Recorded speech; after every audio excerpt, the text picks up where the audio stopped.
Hey everyone, thank you. It's too doggone nice outside, and here you are with me talking about wrestling. Okay, I love it.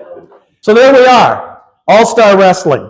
I'm guessing most of you remember that famous entry into All-Star Wrestling back in the 60s. They used to play the Golden Gate March for the theme song. And then in the 70s, they came out with the 4 pictures that changed as they were introducing the show. And from Germany, from Japan, Australia, around the world, All-Star Wrestling, and there it was.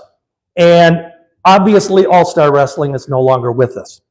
Now, one of the things that I wanted to tie into this is, before we go any farther, is I'm betting everybody here has heard of I Love Lucy.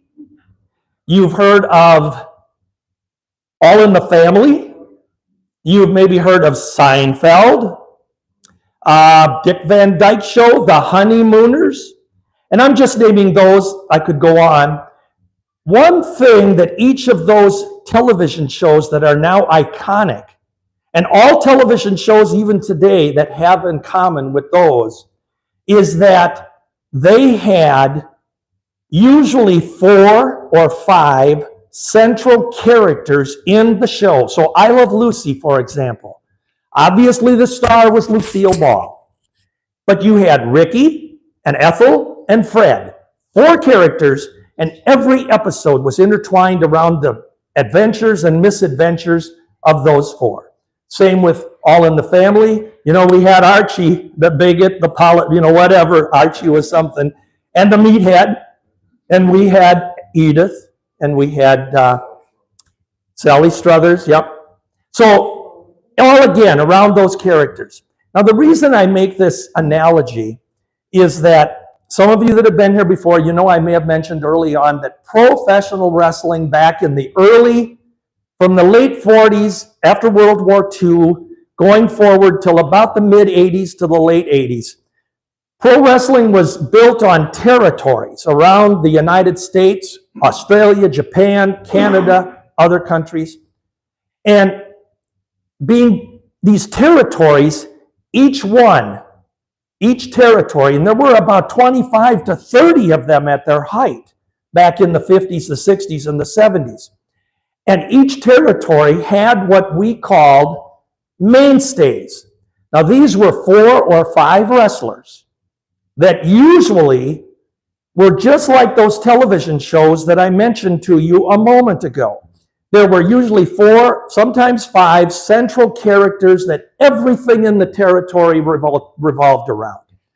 And we should point out that obviously, if I can find my clicker here, one guy that became very famous, this one right down here, that's Mr. Vern Gagne back in his U of M days, down at the bottom right down there. And Vern Gagne became a pro wrestler in 1949. May 10th, or May 3rd to be exact, his very first match, pro match. But Vern was one of these individuals that represented as an alternate in the 1948 Olympics. He was a real wrestler. He knew how to wrestle, amateur. He was a football player. He was touted by the Chicago Bears to be a football player. He turned that down because they were only offering the whopping annual salary of about $6,000. And Vern realized, now again, this was back in 49, but Vern realized that he could probably make more money going into wrestling. And Vern, I'm going to bring this out to you many times because professional wrestling was made up of what we want to call the wrestlers, and then there were the characters. And the characters didn't always know how to wrestle that well. Some of them couldn't wrestle at all, but they got over because of who they were or who they created themselves to be, whatever their gimmick was. And sometimes that gimmick was so good that it made them tons of money. And the promotion idea in any wrestling territory, in any business, if you can draw me money, we'll use you. And that's the key to the game. So, Vern Gagne, he comes into the business and he is the real deal, kids. He can really wrestle. That's something new because up to that point, we had guys in the business like Gorgeous George And Gorgeous George was a mediocre wrestler back in the 40s, really middle of the card, wasn't going anywhere, not making any really big paydays. George Wagner. And he decided, you know what? I'm going to bleach my hair blonde. I'm going to grow it long, get a permanent. Now think about this, 1940s. I'm going to get a permanent. I'm going to have these fancy robes, and I'm going to strut into the ring and tell everybody how pretty I am.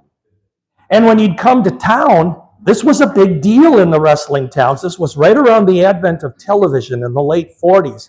And Gorgeous George would come into town. He'd do it on purpose. He'd go to the local newspaper office. This is pre-internet, of course, and you had to work for yourself. He'd go in and he'd tell them, hey, Gorgeous George is here. And he would put himself over. Then he would deliberately go to the corner beauty salon, and he'd invite the newspaper to come along and take a picture. And there he'd be getting his perm and getting all trimmed up. Okay? So Gorgeous George really set a standard for a different type of wrestler. He couldn't wrestle much, but a character. And he'd come into the ring and he'd strut with his robe.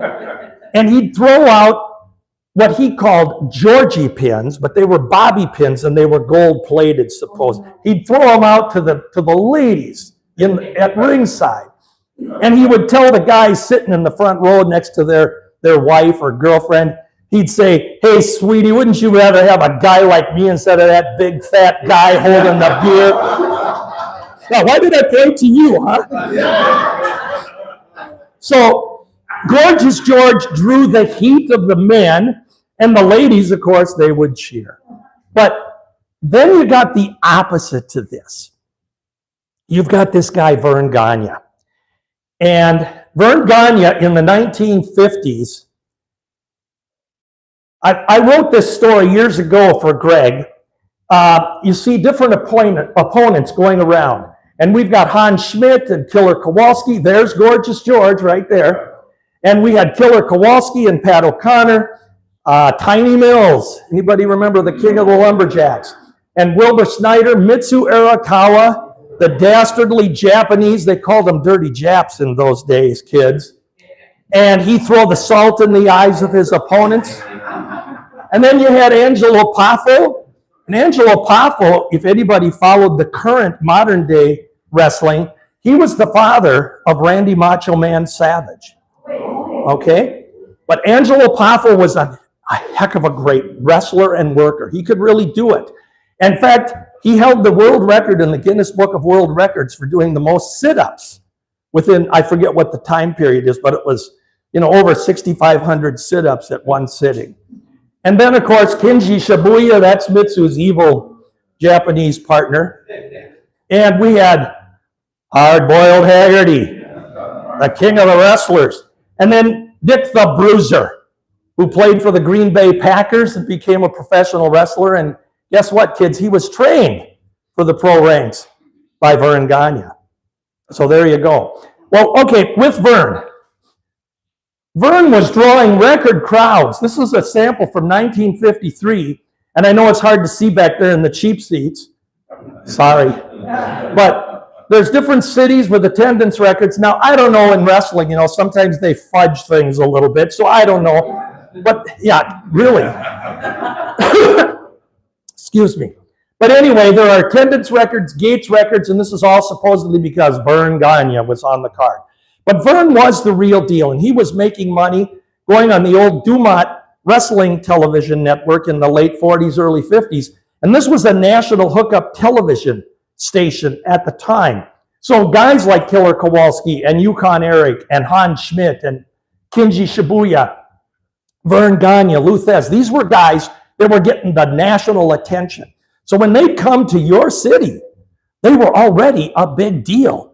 And you had to run, don't walk, to get your tickets, okay? All right. Vern was so popular that, he got into the game by having a Vern Gagne board game. And look at this, kids. You can put a sleeper hold on your opponent. You can drop kick him. How much fun would that be when you're playing? Here, take this, buddy. Okay? But this was very popular back in 1953. Marketing. It was all about marketing. And there you could win the game by putting your opponent to sleep. Vern Gagne also understood the power of advertising, and this was just a sample. Over the years, he had his 3 Ps, the Protein Power Pack. Then he sold his Speed.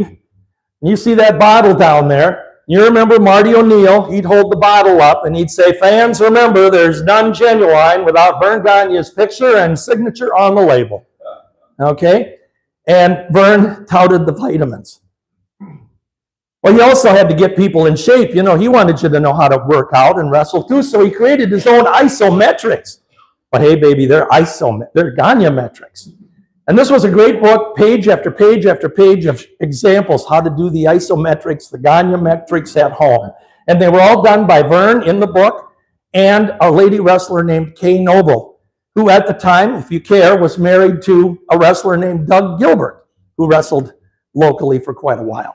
Okay, so Vern was really into the marketing, and his name on the marquee meant extra tickets sold, kind of like what I did here tonight. Yeah. There is Vern Gagne when he's looking at his very first championship belt. This is the World Junior Heavyweight Championship. Now, here was the deal with Vern, and you're going to understand this as we go through the evening. Vern, by a lot of standards, was considered small. When you had guys like Yukon Eric and Killer Kowalski and Hans Schmidt that were all 6 foot 100 tall, you know. So Vern got to be the NWA Junior Heavyweight Champion. This was his first belt, and look at that, he even has hair. Okay? But he is examining his junior heavyweight belt. He traveled around, him and his wife and Greg, who was just a baby at the time, they traveled around the United States in basically a motorhome and went to different cities wrestling and Vern earning his trade. When Vern came into Chicago, the promoter there told him that we wanted to do something different with you, Vern. We want to do a gimmick. Vern didn't like the word gimmick. He wanted you to wrestle first. And they told him, what we're going to do is we're going to put a spacesuit on you and we're going to have you come out of the rafters in the main event. And Vern said, I don't think so. And Vern looked at the promoter, and there were 10, 12 wrestlers in the locker room. And Vern says, I'll tell you what. You give me one of these guys one at a time, and I'll beat every single one of them right now. And if I don't, I'll quit the business. Well, and that didn't happen. Nobody wanted to really tangle with Vern because he really could hurt you. And he didn't in the ring, but that's the kind of a training he had. They were shooters, they were hookers, guys like Lou Thesz and Vern Gagne and Billy Robinson and Carl Gotch, maybe a name you heard. So Vern insisted on wrestling first, gimmick second. Now here was the deal. As he went through the 50s, and you saw those 50s opponents that I had on that poster, Vern was finding it harder and harder to actually get a match with Lou Thesz, who was the on-again, off-again champion in the 50s. And Lou didn't want to face Vern. Lou was the real deal. Lou could wrestle. And if he didn't like you, he's not going to be nice to you in the ring. And if you tried to get cute with him and see how tough he was, well, you might go home with a finger broken or an elbow snapped or something, because that's just the way it worked. So he had respect. And in the 50s, he couldn't get a title shot for the heavyweight title. He was becoming more frustrated because Vern really was the best. He felt he was the best. He wanted to be the champion. It was an ego thing. And the other thing I'd point out is that if you don't have an ego in wrestling, you're not going to last long. It's just the way, the nature of the business. So, by the time the end of the 50s comes along, Vern Gagne, there he is wearing the first belt, and you'll see down below it's the, he says popularity belt. But this actually was a title belt that was presented to him in the later 50s by the Police Gazette magazine. And it was a very nice belt, obviously in black and white, you can't see, but there were some diamonds on it, some jewels. And that was the belt presented to him, basically them declaring that he is the best wrestler, and at least the popular one. Well, as the 50s were coming to a close, Vern had the opportunity right here in Minnesota to buy the Minneapolis Wrestling Club. It was actually the Minneapolis Boxing and Wrestling Club, but boxing wasn't really promoted heavily. But it was the Minneapolis Wrestling Club. And at the time, the Minneapolis Wrestling Club was under the umbrella of the National Wrestling Alliance. And Dennis Stecker wanted to get away from the promotion of it. He was the promoter. So Vern Gagne, along with Wally Carbo, they bought up the Minneapolis Wrestling Club.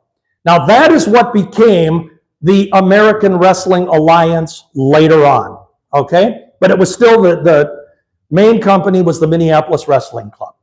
So Vern, as he took over the company, he was going to finally become champion.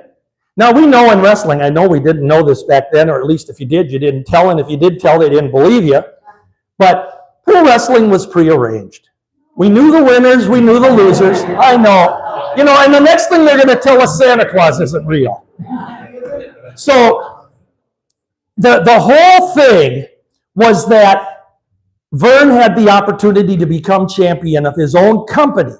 Now, through the 50s, I will tell you that Minneapolis, St. Paul as well, but Minneapolis was a city that had wrestlers from all over the world on a regular basis. You name, if I showed you programs from my collection, you'd say, wow, I didn't know he was here. He was here? Oh my gosh, look, he was here too. And it was that big. So Vern started his own company, and what he did was to make it legit. On the surface, to you, the fans, there was a story put out that the NWA World Champion at the time, who was Pat O'Connor, who was an excellent wrestler, he had held the title for a couple years, and the storyline went out that Vern Gagne and Wally Carbo, who was the promoter, they were challenging and ordering the NWA to have Pat O'Connor defend the title to Vern Gagne within 90 days, and if he doesn't, we will no longer recognize the National Wrestling Alliance champion as champion, and Vern Gagne will be declared champion of the new company by default. Well, guess what? There was never any intent. I know this is disappointing, but there was never any intent for Pat O'Connor or the NWA to have a match between Pat and Vern. And the big deal was that the NWA was actually cooperating with Wally Carbo and Vern Gagne on this because the National Wrestling Alliance was being investigated by the U.S. Justice Department for running a monopoly. In other words, preventing other promotions from having wrestlers, etc., etc. Oh, let's see, that sounds like the WWE today. Okay, so the Justice Department, with this investigation going on, the NWA said, we can help this out, we can help our case by we will give up Minneapolis, one of the cities they gave up. So, Vern Gagne, after the 90 days elapsed, guess what? They didn't defend. Fans, here's your new, and I got the programs, your new American Wrestling Alliance. It was Alliance in those days. It became association later with no fanfare, but it was Alliance. He is the new World Heavyweight Champion. And Vern called on all his friends. He had Hard-Boiled Haggerty and Stan Crusher Kowalski and Tiny Mills and Lenny Montana. Everybody remember the Godfather movie? Lenny Montana was in there. He's had a big part. There's Vern. He's wearing what was the predecessor to his AWA belt. That is with the United States Championship. And what happened for a couple years is some cities' promoters would recognize Vern as champion of the world. Others would call him the U.S. champion, and he wore the same belt, so it depended on where you were. But again, we didn't have a clue because in those days, we didn't know in St. Paul what went on in Minneapolis. It was that closed of a city and a world because it was smaller back then. When he was declared AWA champion, there he is, wearing the very first American Wrestling Alliance championship belt. And I will tell you that by all vanity, that is Vern's favorite picture of himself, or was his favorite picture. So, okay, Vern, you look cute. Later on in the 60s, Vern had, again, using the Police Gazette belt, which was modified a little bit, but when they had the champion, they'd have his picture in there. So he liked to have his, okay? When Mad Dog Vachon held the title for a little while, his picture got to be in there. But this belt represented the American Wrestling Association in the late 60s, 70s. I want to explain real quick. I had a sinus infection for the last 2 weeks. I'm not contagious. I've just been a leper for a couple weeks. So this was a belt that Vern won in Japan, and he is wearing the Japanese title belt. And then I'll point out that he had one more run as the AWA champion in the late 70s, 79 to 80. And whoops, we're going to go back one. Okay, so Vern, to finish up the story with Vern, is he ran the company as the boss, so let's just consider him to be the Lucille Ball. Okay? He was the main star. He was the man. Around him, he had to have a great supporting cast. He had great supporting characters. Now, the way the business worked in those territory days is wrestlers would travel around the country in all of these 35 territories and going to Australia, Japan, and Canada, etc. And they would go to a territory and sometimes stay a year, 2 years, and then they'd move on to the next territory. Sometimes they'd reinvent themselves. Sometimes they were somebody different. Maybe in that city they were a good guy and now they became a bad guy. However it was, but we didn't know those things. So Vern knew he needed that cast of characters, but he had to have those mainstays. And those were the people that became the Rickies, the Ethels, the Freds, the Meatheads, the characters that all the storylines over the next 2 decades would be built around. And eventually, any good guy or any bad guy that came through the territory would eventually hook up with these 4 or 5 mainstays. So here's Vern. He gets this guy to join up with him in 1962. And you'd never recognize him, but that's Reggie Lisowski, who became the Crusher. This is when he was a good guy. Okay? He's got, if you look, the picture actually has red and blue decor on it, and he was a good guy, Reggie Lisowski out of Milwaukee. And Reggie had some good runs in the 50s, wrestling as both a babyface very early. A babyface, again, for those that don't know, is the good guy. And then he'd also be the heel, the villain, the bad guy. And he became very famous as Crusher Lisowski in the beginning. And when he came to Vern in 1962, Vern realized he had a golden goose here. The Crusher as a bad guy, for those of you that may have remember seeing him in 62 to 65, there was nobody that you wanted to hate more. Man, where's Grandma? She can back the truck up over him. We don't care. Okay? So the Crusher was evil. He would get his claw hold on the stomach of his opponent, and he couldn't break it. He wouldn't break it. The referee would disqualify him. He won't break the hold. And then he'd say he couldn't break it because his fingers swelled up. Or he'd put on, we've all done the full Nelson. Well, he had the full Nelson where the guy's head is touching his belly button. It's down so far. And the Crusher won't let loose, and he's swinging him. And the referee says, break the hold. And he says, I can't. My fingers swell up. But Crusher had been around here for 3 years. And during that first 3 years, Vern Gagne was one of his primary guys that he was going against. And it was ultimate good. As I said in my Minnesota's Golden Age of Wrestling book, Vern was mom's apple pie good guy. And the Crusher was the extreme opposite, okay? And they had some battles. And they sold out in Minneapolis and St. Paul and in Winnipeg and in Denver and in, let's go down the list. So eventually, after he'd been here for 3 years, Vern kind of thought through it. They'd come up with the idea that, we're going to get the Crusher to turn babyface.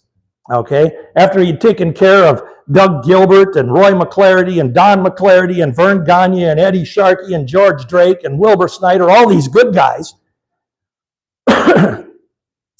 let's have him go in the ring and become a good guy. So I told the story at previous events, performances. I told the story about how Crusher became a good guy. And once he became a good guy, oh my gosh, was this guy over the top popular. I mean, the Crusher could do no wrong. He became a little more comedic in his, obviously, interview delivery, his personality on stage, his stage being the ring. But you name it, Crusher figured out a way to do it to get you, the fans, to go buy a ticket. And if somebody was going to go against the Crusher, I got to go. It's 20 inches of snow outside. It's 12 below zero, but I'm going to the auditorium. And that being said, I could show you attendance records where they drew some of their biggest crowds when those type of weather conditions were around, with guys like Vern and the Crusher. So Crusher drew his fans, again, part of it because of his comedic way. Everybody here remembers Bobby the Brain. I was going to say the Weasel. Bobby the Brain Heenan. Well, it was the Crusher that gave him the name the Weasel. He came out on his interview with a jack-in-the-box. Pop goes the Weasel. And this is what he was going to do to the Weasel that night, pop him, okay? So fans loved it. And when he'd wrestle against Black Jack Lanza, I always compared him to Oil Can Harry in the Mighty Mouse cartoons. Remember Mighty Mouse? Oil Can Harry always had sweet suit tied to the railroad tracks. Oh my God, it's over. And here he comes to save the day. And it's your buddy Mighty Mouse, but Oil Can Harry, handlebar mustache, big black hat. That was Black Jack Lanza. And Crusher used to call him Oil Can Harry. So, and then he started coming up with gimmicks. And back in the early 70s, you guys will remember, late 60s, there was a thing called hot pants. You remember those? The girls wearing hot pants, etc. Well, Crusher was going to fix the Weasel. The Brain.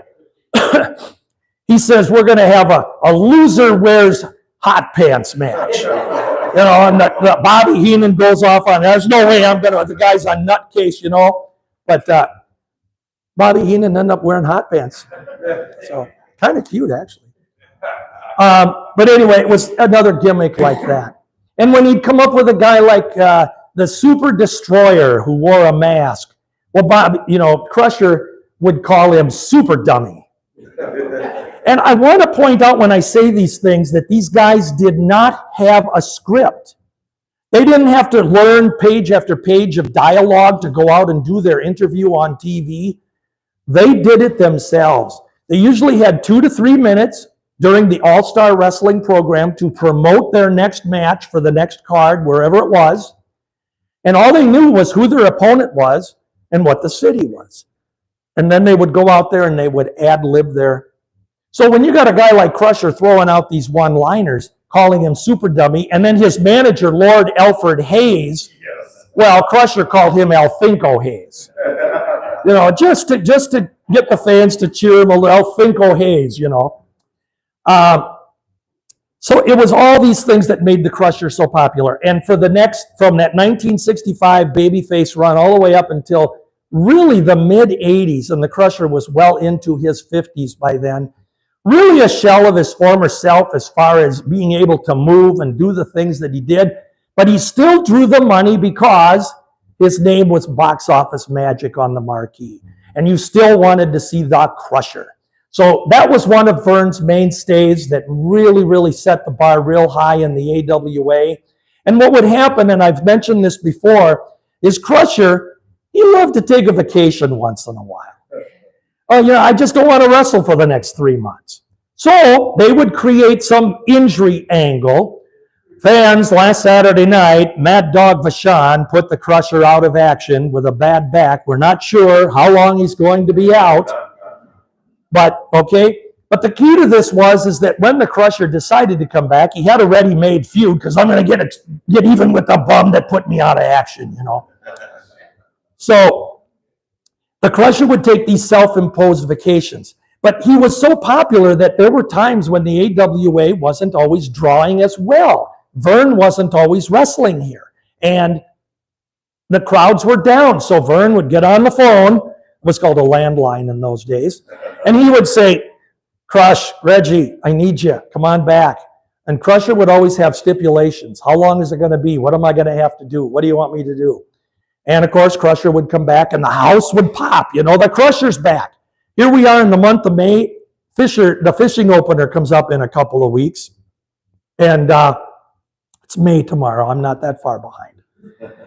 Anyway, the fishing opener. Well, one year, the Crusher said all the fishermen, all those guys leaving their dollies at home, he says, I'm going to hold a polka party here at the auditorium after the matches.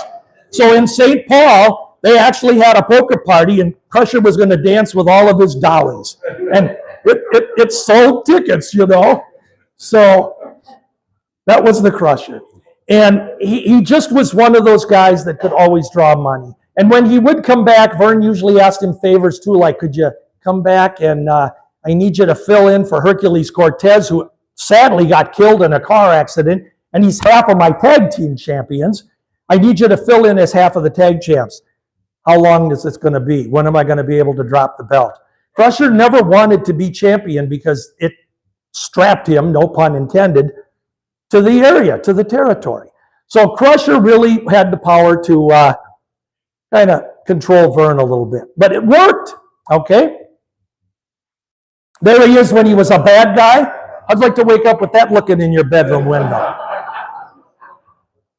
That's when he was at his evil best, haircut real short, and man, he was evil. And then we saw him here a little more comical, and you know, that was the Crusher. When he gets Mad Dog, he called him Pussycat Vachon. But when he got Mad Dog in the cage match, Crusher'd be out there with a tomato pushing it through a cage. This is going to be your head. You know? So that was the Crusher. Just a tremendous draw throughout the AWA history. Now I'm going to show you this guy. Anybody want to take a guess who that is? Lou Thez, I heard. I heard a Mad Dog. Anybody else? Billy Robinson. Oh, wow. Well, I got news for you, kids. This guy wins the trip. That is Maurice Vachon. Mad Dog Vachon back in Canada. And Maurice Vachon, also like Vern Gagne, was one heck of a great amateur wrestler. He also represented the Olympics in the 1948 Olympics, representing Canada. It's strange because, excuse me, it's strange because when he changed over to a bad guy, all of a sudden he was born in Algeria, he was starving, he had to eat out of garbage cans and claw his way to find food. And he, you know, it was different, but the long story short is that he was wrestling in Portland, Oregon for promoter Don Owen, and he went in that night. Maurice did this on his own. He was a little rougher in the ring, kind of breaking the rules, and Don Owen, the promoter who was doing some commentary, he said, I don't know what's come over Maurice Vachon in there. He's clawing and biting like a mad dog tonight. Well, guess what? By accident, that mad dog. There he is. It's a dog-eat-dog world. Okay? Mad Dog had teeth missing. He got busted open more times than you can count. But here was the other thing with Mad Dog. He was another one of those mainstays in our territory. So we had Vern, the star. We had the Crusher, a star. We had Mad Dog, a star. And Mad Dog and Vern, opposite sides of the fence, I'm telling you, through the 60s and into the early 70s. Anytime their two names were at the top of the marquee in an auditorium, they were drawing a good house. But that's quite the guy there. And that was the way he'd do interviews. He'd tell you that, you know, it's a dog-eat-dog world.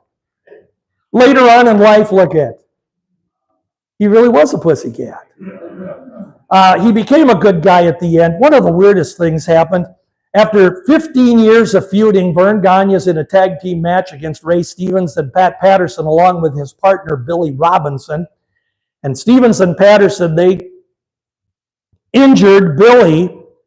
And Vern says, I don't know what to do. I gotta find a guy who can fight like they do. Bite and kick and punch. And, you know, I'll get somebody. Well, it goes on for a couple of weeks, and he supposedly putting the word out to Mad Dog. And Mad Dog hates him. I'm not going to wrestle with you. I don't want to team with you. This is the storyline they're going through now. Well, eventually Mad Dog agrees that I hate Ray Stevens as much as you because he put me out of action for 2 years, the dog says, with a broken arm. That never really happened, but it made good story. And Vern and the dog, oh my God, how can they be together? Can Vern trust him? Is he going to be in the ring against 3 guys? And the dog, you know, he told Vern, he says, I don't like you, Vern Gagne. Well, anyway, they become a team. And lo and behold, they won the World Tag Team Championship here in the AWA, held it for about a year, and the Mad Dog went into the 80s as a baby face.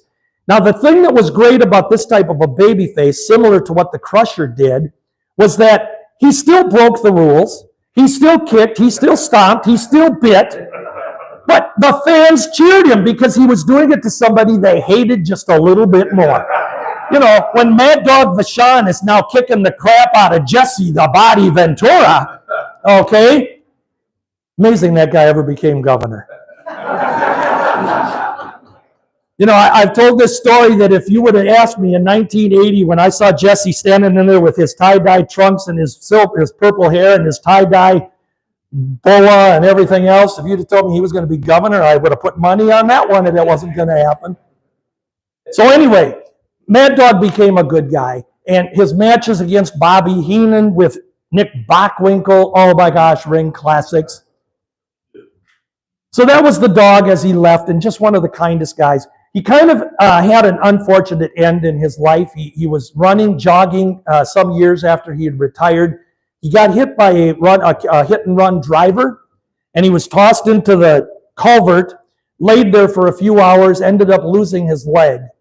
And he spent the rest of his life, you know, without a leg. Peg Dog Vachon. Mad Dog died in 2013, so he was about the same age as Vern Gagne, so he would have been, you know, Vern would have turned 99 this past February if he were still with us. But Dog was either a year or two different than Vern.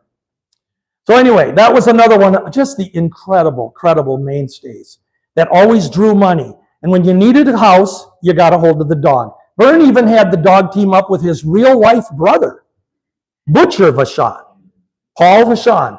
In wrestling, there were always a lot of brothers, tag teams, but most of the time they were brothers like me and Gary here. Okay, pretend, but it worked. So Butcher was a real brother, and he and Mad Dog held the AWA tag team title for close to 3 years, one of the longer runs. And I will point out that they won the title from the Crusher and the Bruiser, and it was the Crusher had been put out of action for several months in that match due to a bad back. And when he came back in 1970, guess who he wanted to get even with? And they were at it again. So that's how that part of it worked. And Mad Dog with his opponents, a good guy or bad guy, just a beloved character.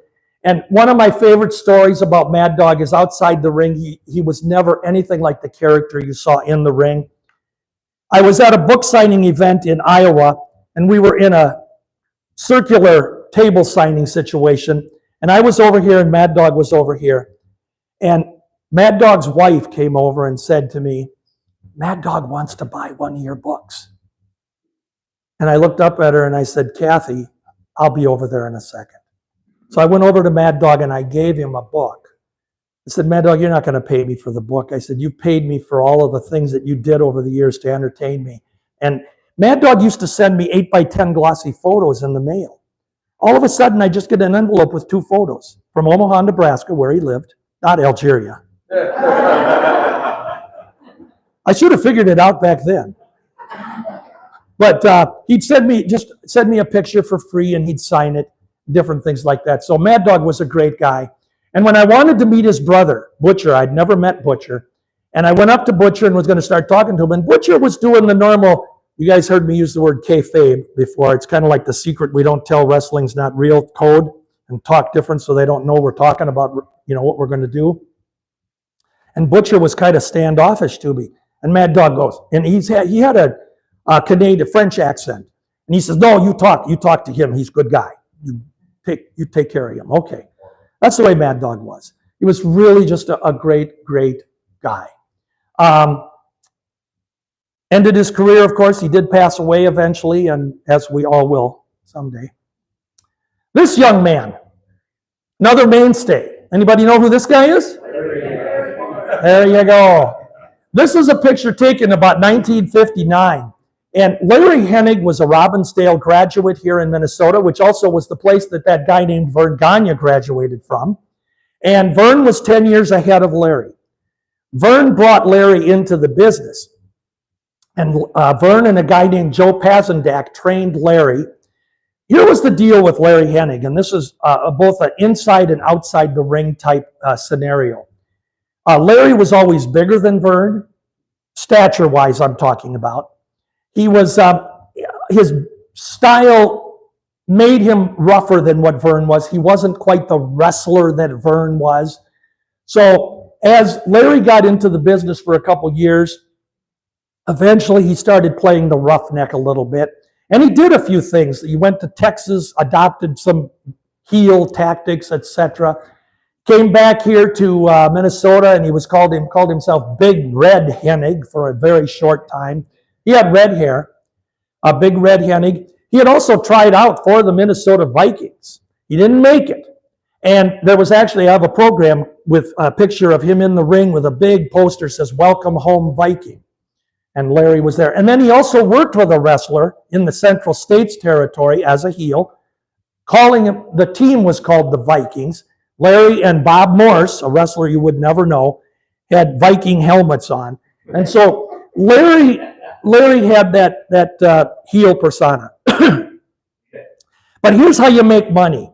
So you got Vern, the teacher, who taught Larry how to wrestle. I brought him into the business. You know, I gave him everything, giving him a job, etc. This is telling the fans on TV. Larry's ungrateful. He wants to beat that spindly-legged, bald-headed Vern Gagne. I'm bigger, I'm stronger, I'm better, the pupil's going to show you. So they had a natural rivalry, at least locally, even more than around the AWA, because people recognized both of them. And Larry's the bad guy, of course. I mean, against Vern, you're not the good guy. So Larry and Vern had a lot of battles with each other. Outside the ring, I do want to tell you, for some reason, there always was some real legitimate heat between the two of them. And it wasn't so much, and again, this is an observation that myself and many have made over the years, but it wasn't so much that it was Vern as it was Larry. And we never understood if Larry just was jealous of Vern, if that was possible. Was he envious that Vern owned the company and etc.? But here's the good part of it, guys. Vern Gagne always took care of Larry Hennig in the wrestling ring. Larry was never buried on the cards lower on any auditorium card. He was usually main eventing. He hooked up with handsome Harley Race. For the next 4 years, he became pretty boy Larry Hennig. And Larry and Harley, as you've heard me tell before, you know, they'd come out there on their interviews and they're kind of combing their hair. And and Larry is standing there like this, and Harley's telling people that we have the faces of the goddess of love and the minds of Einstein and the bodies of Hercules, you know. And Larry Hennig would say, they're going to build a monument for us, the greatest tag team ever in wrestling. But they made so much money as a team, and Vern had them on top for about 4 years. And then Harley left for greener pastures, and that's a whole nother story. But Larry hooked up with Lars Anderson, Luscious Lars, pardon me, Pretty Boy and Luscious. And Luscious Lars Anderson also had the same beef with Vern that Larry did. Larry Hainimi was trained by Vern Gagne in 1965. He was a collegiate wrestler out of St. Cloud, Minnesota. There's that Larry Hennig wants to murder his teacher. Take that, Larry. Well, Luscious Lars had the same beef as Larry. He was trained by Vern. He had went from being Larry Hainimi down to the south, where he became Luscious Lars Anderson with his brother, Gene Anderson. And they were the famous Minnesota Wrecking Crew for many years, Lars and Gene. They never wrestled locally, but they were down in the south and huge. They were like Hennig and Race were up here. And Gene Anderson, by the way, was also a Vern trainee. He was from South St. Paul, Minnesota, and he got trained by Vern in 1960. So it was odd because Lars and Gene were brothers, and it's odd because they were born in the exact same year. But I guess it's wrestling, so that can happen. There's Larry Pretty Boy and Handsome Harley. That's in the old All-Star Wrestling TV studio. handsome Harley. And then here's a beautiful shot I always love. That's Wilbur Snyder. Here's Dick the Bruiser. This is Harley Race. And of course, that's Larry Hennig about ready to pass out from the abdominal stretch. But Donnybrook, okay, when you had those guys together. So Larry, you know, as it goes, though, he became just such a huge heel, and Vern could use him against other people. Well, then in 1975 or 74, Greg Gagne, actually, let's back up just one step. Larry went out east to the WWF, which was the predecessor to what that other company is today. And Larry wrestled there as a heel called Larry the Axe out on the East Coast. He was there for about 3 months. When he came back to Minnesota, he now had the red beard, and he was Larry the Axe Hennig, and he was still a heel, and he wanted to get rid of Vern Gagne once and for all. I've done traveling. I've been all over. I know how to beat him now. And then his kid is wrestling now, Greg. We're going to eliminate the son of Flicka. He called him the son of Flicka. We're going to eliminate both of them. Well, they had a series of matches for some of 1974. Larry even had one match where he said, if I don't win, I'll streak. Remember when streaking was popular? You know? Well, Larry said he would streak down Hennepin Avenue from the Minneapolis Auditorium if he lost.